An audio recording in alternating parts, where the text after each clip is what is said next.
ከዚህ በላይ መቋቋም የምችል አይመስለኝም። አልችልም። ጋሼ ምን እያደረግህ ነው? ዳግም አትወር፣ ልሙትና ከዚህ አስቀያሚው ትልገላል። ቶይ ጋሼ ተረጋጋ። እባክህ ጋሼ። ቆይ ሌላ ባጠፋ አንተ ምን ትቀጣለህ? ጋሼ አንተ ከሞትክ እኮ ልጆች ብቻ አይደለም የሚጎዱት፣ ለኔም አባት ነው፣ ለሁሉም እኮ አባት ነው ጋሼ። እባክህ አንተን ካጣን ሁላችንም እንጎዳለን። እባክህ ጋሼ እሺ በለኝ። ዳግም አቶ ሌኩን አባቱን እንደገደለበት አወቀ። ደብቆ ልክ ጫካ ውስጥ ሊቀብሩ እየወሰዱት እያለ አያቸው። በጣም አዘነ። እንዴት እንደዚህ ታረጋለህ? አንተ እንደዚህ ታረጋለህ ብዬ አንድ ቀንም አስቤ አላቅም ነበር በማለት በጣም አዝኖ ነበር። ግን አቶ ሌኩን ይሄ ነገር አይገባውም። ወይዘሮ ዝናሽ ምንም አልመሰላትም። ምንም ሰው የሞተ እንኳን ሰው የሞተ ዝንብ የሞተ ራሱ እየመሰላት አይደለም። ምክንያቱም እሷ እየተጠቀመችበት ነው ምስጢሯ እንዲደብቅላትና ለልጆቹ እንዳይናገር እያስደረገችው ነው እንጂ ሰውየው በሞቱ እንደውም ለሷ አገለግል ነበርና። ሰላም ቤተሰብ እንዴት ናችሁልኝ? እኔ ያለው ፈጣሪ የተመሰገነው። በያላችሁበት ሰላማችሁ ብዙ ትርፍርፍ ይበልልኝ። ለዚህ ቤት አዲስ ሆናችሁ ሰብስክራይብ፣ ሼር፣ ላይክ እያደረጋችሁ የመደወል ምልክቱን እየነካችሁ ቤተሰብ እንድትሆኑ በትህትና ጠይቃችኋለሁ ማለት ነው። የኔ ወርቆች ኑሃሚን ክፍል 53 ነው ይዤላችሁ መጥቻለሁ። ክፍል 53 ላይ እንግዲህ አቶ ሌኩን ያው የዳግምና አባት እንደገደለ በስተት ቢሆንም እንደገደለ ይታወቃል። አቶ ሌኩን አሁን በዚህ ሰዓት በጣም ከባድ ችግር ውስጥ ነው ያለው። በጣም ነው የሚያሳዝነው የምር ማለት ነው። አይገባውም። እሱ ለሰው ብቻ ነበር ሲኖር የነበረው፣ ለጓደኞቹ ለቤተሰቦቹ ነበር ሲኖር የነበረውና ይሄ ነገር ለሱ አይገባም ነበር። እጁ ላይ ሰው መሞት አልነበረበትም። በሚስቱ አማካኝነት እንግዲህ ሰው በእጁ ሞቶበታል ማለት ነው። በዛው ደግሞ ሰው በሞቱ ልጁ ሰውየው እንደሞተ አልተናገሩም። ደብቆ ጫካ ውስጥ እንቀብራለን እያለች ነው እንግዲህ ወይዘሮ ዝናሽ። ምንም እሷ አልመሰላትም። እንኳን ሰው ሊሞት ዝንብ የሞተ ራሱ እየመሰላት አይደለም። ምክንያቱም ምስጢሯን እየተጠቀመችበት ነው። ምስጢሩን ወይም ደግሞ ዳግም የእሷ ልጅ መሆኑን ለልጆቹ እንዳይናገርና ማንነቷ እንዳያጋልጥ እየተጠቀመችበት ነው።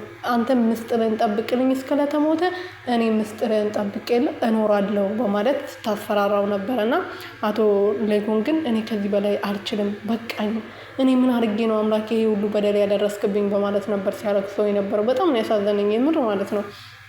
እና እንግዲህ ሀምራን ስራዋ ሰርታለች እስከዛሬ ድረስ። ዳግምና ናሆሜና እናቱን ለማጣላት እዛ ቤት ውስጥ ለመግባት ነበር ስራው ስትሰራ የነበረው። ያ ነገር ተሳክቶላታል።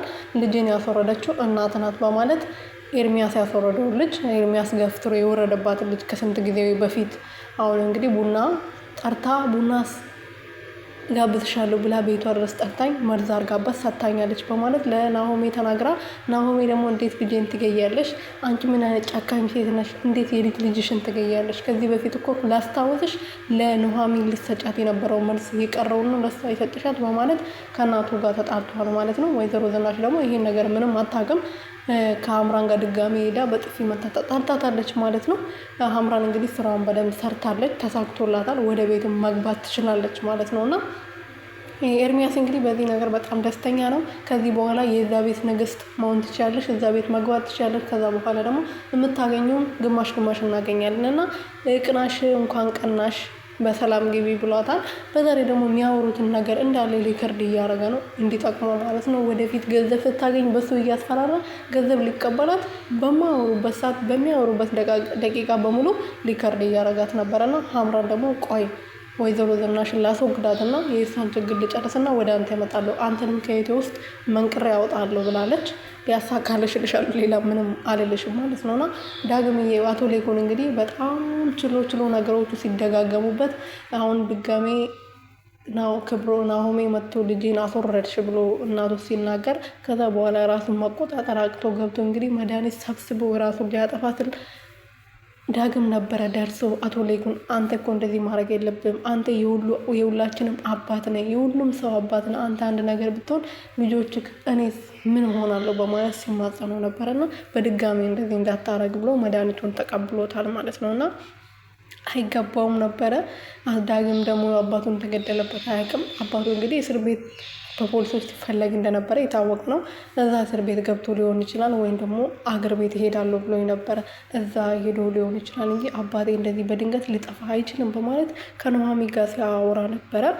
እና አባቱ እንደሞተ ወይም ደግሞ አባቱ እንደገደለበት ቢያውቅ ራሱ ይሄና ላይ ይከፋል ብዬ አላስብም። ይከፋል ስላቸው አቶ ላይኩን ላይ አውቆ እንዳላደረገ ስለሚያውቅ፣ በንዴት እንዳደረገው ስለሚያውቅ እስር ቤት ያስገባዋል ብዬ አላስብም። አቶ ላይኩን ግን ጫካ ውስጥ ወስዶ ከመቅበር እውነተኛውን ትክክለኛው ነገር ተናግሮ ለፖሊስ እጁ ሊሰጥ ይሻላል ብዬ አምናለሁ። እናንተስ ምን ታስባላችሁ ቤተሰብ?